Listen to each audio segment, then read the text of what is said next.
If you take someone like Dostoevsky, who I think is a favorite of mine, by the way, I would highly recommend that you read all 5 of his great novels because they are unparalleled in their psychological depth.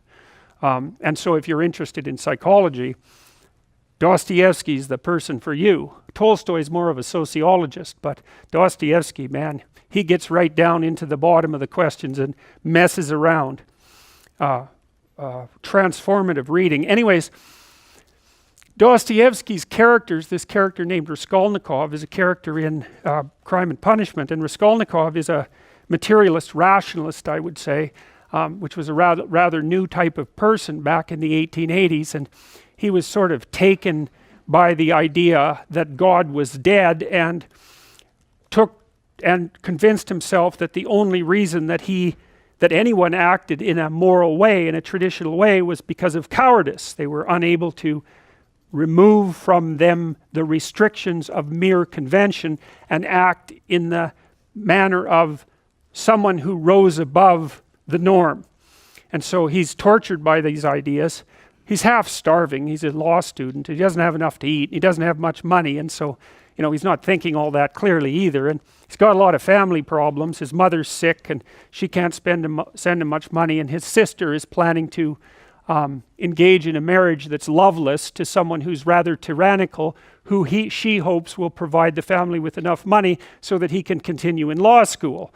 And they write him brave letters telling him that she's very much in love with this guy, but he is smart enough to read between the lines and realizes that his sister is just planning to prostitute herself in an altruistic manner, and he's not very happy with that. And then at the same time as all this is happening, he becomes aware of this pawnbroker who he's pawning his last possessions to, and she's a horrible person, and not only by his estimation, she pawns a lot of things for the neighborhood, and people really don't like her. She's grasping and cruel and deceitful and resentful, and she has this niece who's not very bright, intellectually impaired, whom she basically treats as a slave and beats all the time. And so Raskolnikov, involved in this mess and half starved and a bit delirious and possessed of these strange new nihilistic ideas,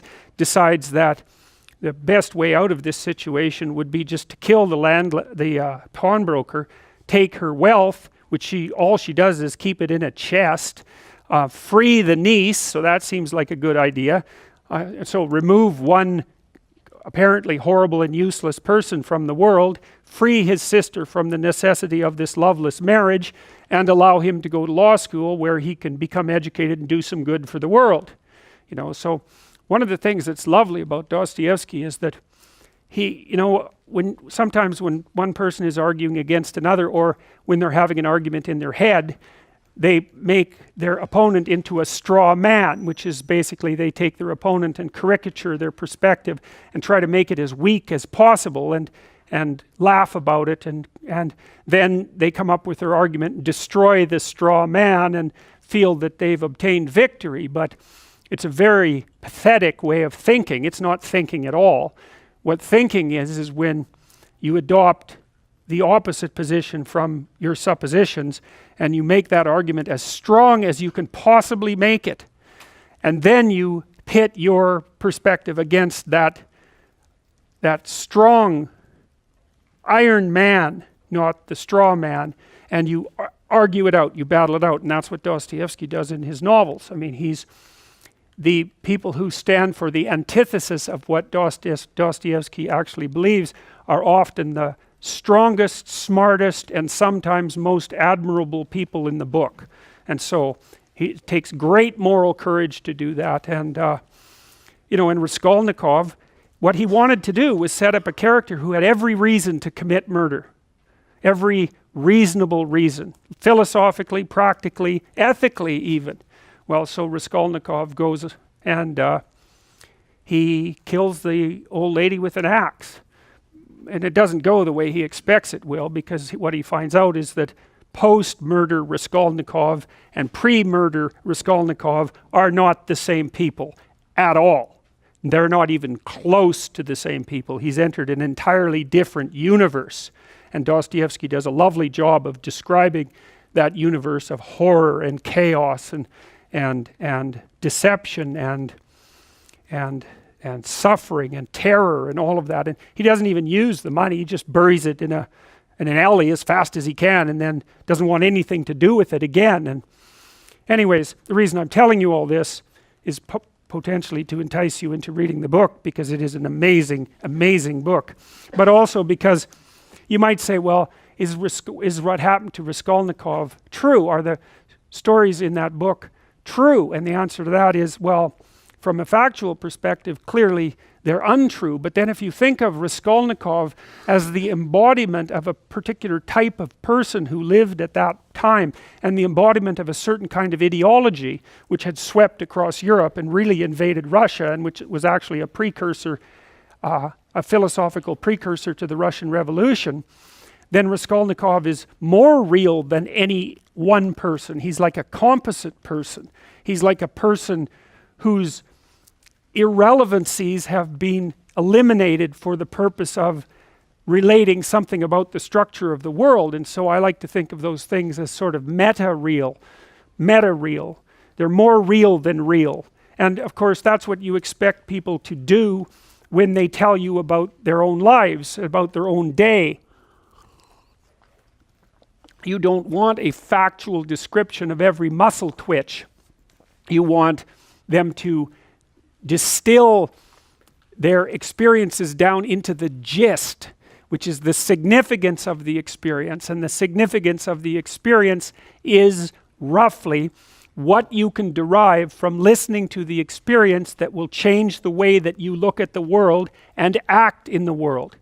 So it's valuable information, and they can tell you a terrible story, and that can be valuable because that can tell you how not to look at the world and act in it. Or they can tell you a positive story. You can derive benefit either way, which is why we also like to go watch stories about horrible psychopathic thugs, and hopefully we're learning not to be like them, although there are additional advantages in that, you might say that someone who is incapable of cruelty is a higher moral being than someone who is capable of cruelty. And I would say, and this follows Jung as well, that that's incorrect, and it's dangerously incorrect, because if you are not capable of cruelty, you are absolutely a victim to anyone who is. And so part of the reason that people go watch anti-heroes and villains is because there's a part of them crying out for the incorporation of the monster within them, which is what gives them strength of character and self-respect, because it's impossible to respect yourself until you grow teeth.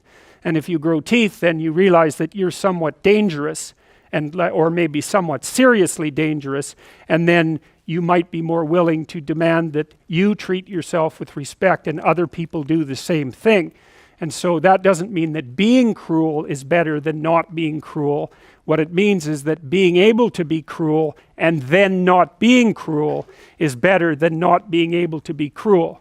Because in the first case, you're nothing but weak and naive. And in the second case, you're dangerous, but you have it under control.